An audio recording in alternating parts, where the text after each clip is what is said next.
वो नबियों में रहमत लक़ब पाने वाले मोहम्मद हमारे बड़ी शान वाले मोहम्मद हमारे बड़ी शान वाले। खुदा जिसके सीने पे कुरान उतारे मुदस्सिर कहे और मुज़म्मिल पुकारे वो नूरे खुदा वो दो जहां के उजाले मोहम्मद हमारे बड़ी शान वाले मोहम्मद हमारे बड़ी शान वाले। जब आए ज़मीं पर मोहम्मद हमारे फलक ने ज़मीं पर बिछाए सितारे उठे सरज़मीने अरब से ये नारे मोहम्मद हमारे बड़ी शान वाले मोहम्मद हमारे बड़ी शान वाले। नवासे जो रोए तो रोए मोहम्मद वो जब तक न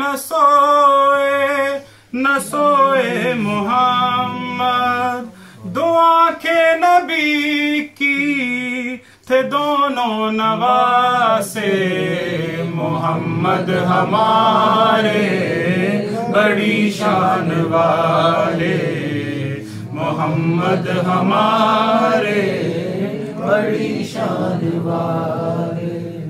नवासा मिजारे मोहम्मद पे आया कहा प्यारे नाना ये वादा है मेरा है इस्लाम अब कर बला के हवाले मोहम्मद हमारे बड़ी शान वाले मोहम्मद हमारे बड़ी शान वाले। सदाई कब्रे मोहम्मद से बेटा दुआ गो है नाना अली और ज़हरा चले गाजी अब्बास परचम संभाले मोहम्मद हमारे बड़ी शान वाले मोहम्मद हमारे बड़ी शान वाले मोहम्मद हमारे बड़ी शान वाले। बिस्मिल्लाहिर्रहमानिर्रहीम। अस्सलाम वालेकुम। मैं हैदर MP News.pk के पेज पे आपको खुशामदीद कहता हूँ।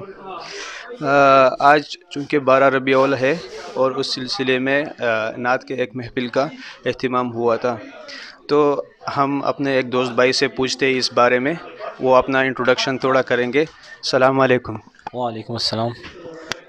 MP न्यूज़ के व्यूवर्स को जो पाकिस्तान से अभी आपको देख रहे हैं, आप उसको इस महफिल के बारे में पहला अपना तारुफ कराएं, फिर बाद में इसमें महफिल के बारे में जो भी है वो हम अपने व्यूवर्स को बताइए।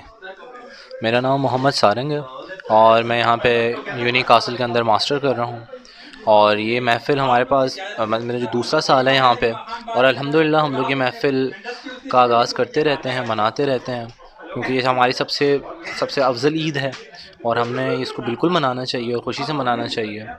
यहाँ पे हमारे पास PSA कासिल का एक ग्रुप भी है पाकिस्तान, जहाँ पे पाकिस्तानी भाइयों को गाइड किया जाता है। जब वो यहाँ पे आते हैं तो उनको बहुत सारे मसाइल होते हैं, क्योंकि लैंग्वेज का मसाइल होता है जर्मनी में, तो उनको गाइड करते हैं वहाँ पे। और उनके मतलब अकोमोडेशन उनको अच्छी से अकोमोडेट कर देते हैं। मतलब ये जितना हम लोग कर सकते हैं उतना हम लोग करते हैं। और यहाँ पे महफ़िल का भी यही है कि हम उसमें से कुछ चीज़ें, ये है कि हमारी जो नेक्स्ट जनरेशन आनी है उससे हम लोग अपने आका वसल्लम की सीरत से एक्नॉलेज करें उनको, और अपने सहाबा की ज़िंदगी को समझें और उनकी तरह ज़िंदगी गुजारने की कोशिश करें। और हमें ये सबक मिलता है कि हुकूकुल्लाह बाद में आता है, पहले हुकूकुल इबाद की जो अहमियत है उस पे हम लोग इस महफ़िल में बातचीत करें। बहुत बहुत शुक्रिया सारन भाई, ये बहुत अच्छा काम कर रहे हैं आप लोग, क्योंकि यूरोप में इधर आके हम अपना कल्चर भी भूल जाते हैं और अपना रिलीजन भी तो थोड़ा बहुत भूल जाते हैं। तो इस सिलसिले में आप जो इधर के स्टूडेंट्स रहते हैं उनको आप क्या एडवाइस करोगे? सबसे पहली बात तो मैं उनको यही एडवाइस करूँगा कि नमाज़ ना छोड़ें, क्योंकि नमाज़ बुराइयों से बचाती है। मतलब कुछ भी हो, मतलब अगर आप बिल्कुल ही कट ऑफ ना हो जाएं कि अगर मैं 5 वक्त नमाज़ नहीं पढ़ सकता तो मैं 1 वक्त की भी ना पढूँ, कोशिश करते रहें। और बेशक नमाज़ बुराइयों से बचाती है, हमारे नबी वसल्लम का फरमान है। तो उन्होंने जो बात कह दी वो तो होनी है, वो तो है, बिल्कुल हक की बात है। और दूसरा ये है कि अगर आपस की गैदरिंग में ही हम लोग कुछ रहें, यही नहीं है कि हमारी गैदरिंग कुछ होती है कि पाकिस्तानियों में नहीं रहना, कुछ नया सीखना है। हम लोग आपस में रह के भी बहुत सारी नई चीज़ें सीख सकते हैं। तो आपस में रहें और ऐसी मिलादों में आते जाते रहें। तो हाँ, बहुत बहुत शुक्रिया सारन भाई। आज की जो आपने क्लिप्स देख लिए, और उम्मीद है आप लोगों को मज़ा आया होगा।